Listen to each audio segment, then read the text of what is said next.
All right, wrapping it up on Sports Bet Betting Insight today, Pauly and Teddy. College football coming up in a second, and a quick UFC recap. We almost forgot one of the worst beats of the NFL season, and it was also bad for the books. The Sunday night game, bet from 48.5 or 40.5 to 50.5. I don't know. At the end, I can't explain what happened with the timeouts, what Green Bay was doing, and Detroit scores with one play left as Stanford throws a touchdown to make it 31-24, which was 7-7 at the 2-minute warning to the first half. Yeah, tough beat if you have the under in that ballgame. Real tough, and obviously not another bad result for the house. We talked about so many of them earlier in the show. I don't know how we left this one out. And you say one of the worst beats of the season. It might well have been because this game was over. But Caldwell called timeout, and McCarthy called timeout, which allowed the clock to save just enough. And then the punt was shanked, and then Stafford took advantage. No pressure, just one play.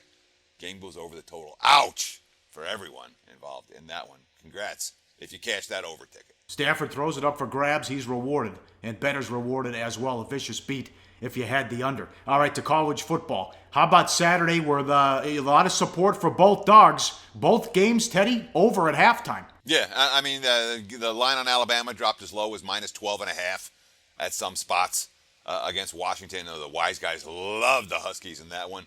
Clemson went off as 1-point favorite in a couple of key spots. Remember, Ohio State was -3, -3.5. It was all Clemson money.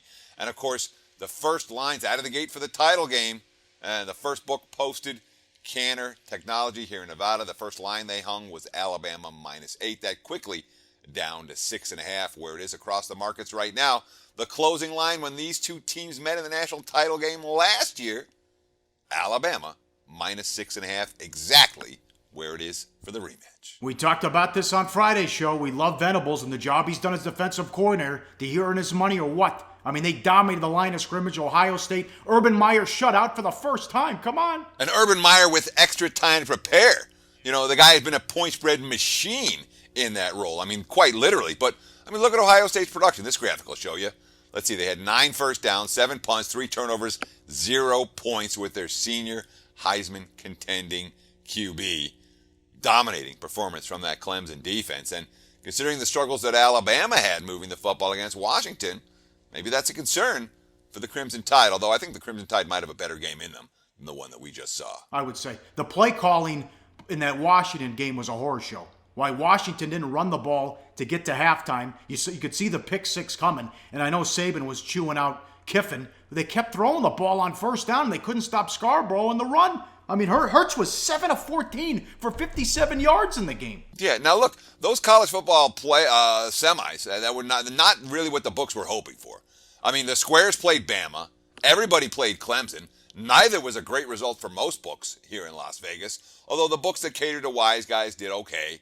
You know, there was buyback on the Buckeyes. There was loads of Huskies support. But we got to talk. It's still dogs, man. Dogs 25-12 in bowl season, and that tends to be very good for sports books, both here in Las Vegas and offshore. Yeah, got to talk about the toughest bad beat of the weekend in college. It was the Stanford-North Carolina game. Stanford, too many times they had to settle for field goals, couldn't punch it in the red zone. They lose their quarterback, obviously no McCaffrey, and then Trubisky, who they harassed all game long, goes 97 yards, and then they go for 2 to tie it up. They sack him, 2-point win. Yeah, I mean, and of course they're laying 2.5. Remember, Stanford laying 2.5 against North Carolina. And, I mean, the Cardinals dominated that game.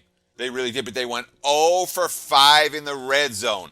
They had a 1st and goal from the 1 against North Carolina and couldn't punch it in. And when that happens, you know, you don't cover. But there was a situation where saying that they weren't going to miss McCaffrey, And they didn't miss McCaffrey that much, except for on one play when Stanford was trying to run out the clock. McCaffrey, with enough experience, he wouldn't have run out of bounds. Love did. That allowed the Tar Heels to save that one timeout, but frankly, I didn't know if they needed it. Trubisky found it. I mean, the whole game he had no rhythm. And then 97 yards in a minute with the one timeout. I honestly think if they didn't have the timeout, it might not have mattered. But if you had Stanford at that point, you're like, you got to make the 2. Please make the 2. We can go to overtime. I can still cover this game. We have the better defense. Didn't happen. Tough beat. I don't know if that was the toughest beat of the weekend. That was the toughest bowl beat of the weekend. That was not the toughest beat overall of the weekend. That might have been, I don't know, what do we want to call it? You're going to call it the Falcons? You're going to call it the Lions-Packers under? Oh, Lions, yeah. With Atlanta close second, but that Lions-Packers total, unbelievable. I can't believe this. I talked to Nick Bogdanovich on my radio show from William Hill, director of trading, and also you see some other books. They either made money or broke even in the UFC card because there was a ton of Rousey money late. Yeah, I mean, here's a tweet from Matthew Holt. Holt from Canner CG Technology. Quote, the book broke about even on UFC 207 despite only winning money on 2 of the 9 fights, thanks to a huge influx of Rousey money. Who was betting her, Pauly? Didn't make any sense. I don't know. Well, I know there were some people saying, "Come on, she's never been under than below a $5 favorite before in her career." But you could see it with what happened with the layoff. $3 million for 48 seconds. That was a debacle. It was amazing. Oh, come on. Would you get your ass kicked like that for 48 seconds for $3 million? Oh, sure. Yeah. I'll go in there with Tyson. Come on. I wouldn't even think about it. Exactly. Go to SBRodds.com. Browse, compare, and shop live odds available at top online sportsbooks.